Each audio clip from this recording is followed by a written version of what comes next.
Ouais, il les mérite, ces applaudissements. Bravo aux personnes qui nous ont aidés à planter le décor de ces journées. Voilà. Je pense qu'on vit un air du temps où des baguettes magiques, on en aurait bien besoin. Je vais laisser le président du CREAI Grand Est vous guider aussi sur nos réflexions, le pourquoi de ces journées. Maurice, bienvenue. Tiens, tu as un micro devant toi, si tu veux. Voilà. Bonjour.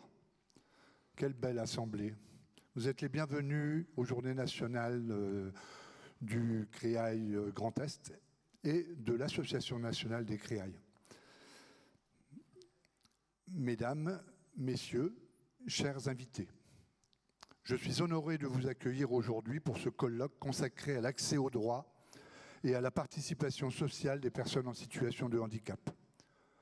Je tiens tout d'abord à saluer la présence de Madame Karine Pagliarulo, vice-présidente de la collectivité européenne d'Alsace, en charge de la santé, de l'accompagnement des personnes âgées et des personnes en situation de handicap. De Madame Agnès Gerbeau, directrice de l'autonomie de l'Agence régionale de santé, et de Madame Yasmina Chadli, conseillère municipale de la ville de Strasbourg, déléguée aux droits à la ville et aux droits des personnes en situation de handicap. Ce colloque, intitulé « Leurs droits, leurs choix », reflète une ambition, celle de promouvoir les droits des personnes en situation de handicap, d'affirmer leur citoyenneté pleine et entière et de réaffirmer l'enjeu fondamental de leur participation sociale. Il s'agit aussi et surtout de donner la parole à celles et à ceux qui, trop souvent, en sont privés, de réfléchir ensemble aux manières de garantir un accès aux droits qui soit égalitaire, respectueux et sans barrière. Le choix du thème de ce colloque n'est pas anodin. Il répond à une préoccupation majeure de notre société: comment transformer notre modèle d'accompagnement pour répondre plus efficacement aux besoins et aspirations des personnes concernées. La question de l'accès aux droits fondamentaux renvoie à la possibilité pour chacun à faire des choix éclairés et de participer à la vie sociale, économique et culturelle de la manière dont il le souhaite. Vous êtes très attentifs.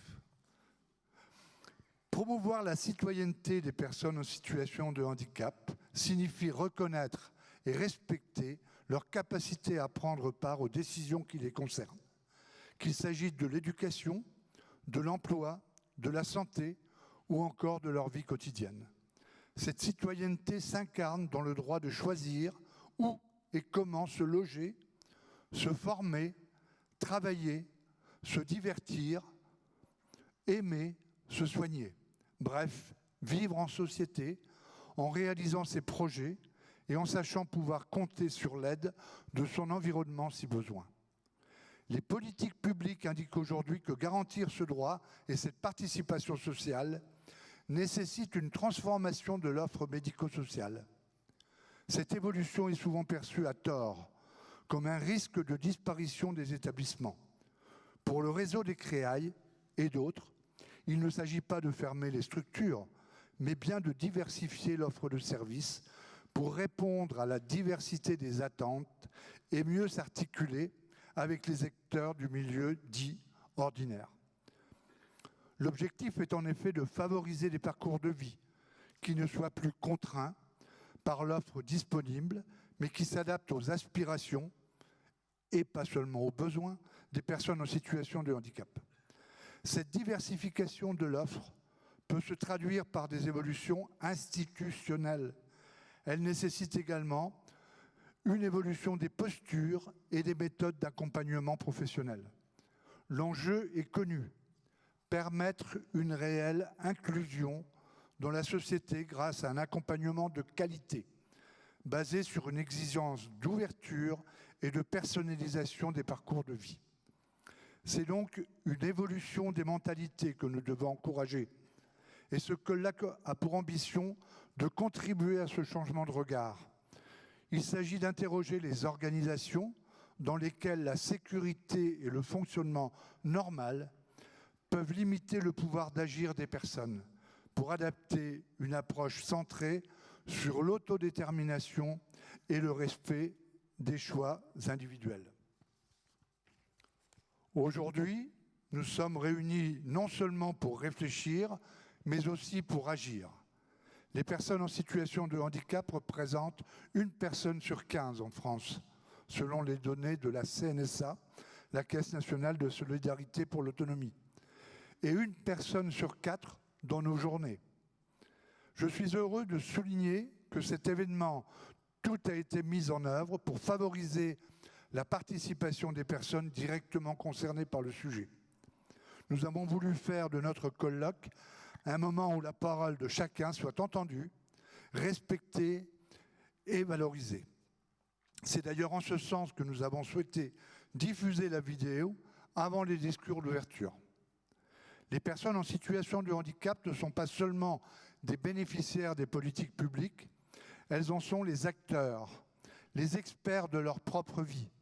Il est donc essentiel que leur expérience, leurs perspectives, leurs recommandations soient au cœur des débats qui auront lieu tout au long de nos journées. Ce colloque a été conçu pour qu'elles puissent s'exprimer, débattre et surtout faire entendre leur voix. Leur expertise est précieuse et nous devons en tirer les enseignements pour mieux orienter nos politiques et nos actions.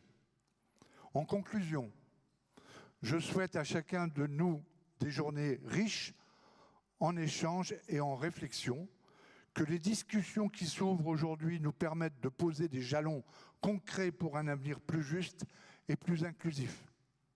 Un avenir où le droit au choix et à la participation sociale ne seront plus des objectifs lointains, mais une réalité vécue par chacun sans exception. Je vous remercie et je vous souhaite un excellent colloque. Merci, M. le directeur.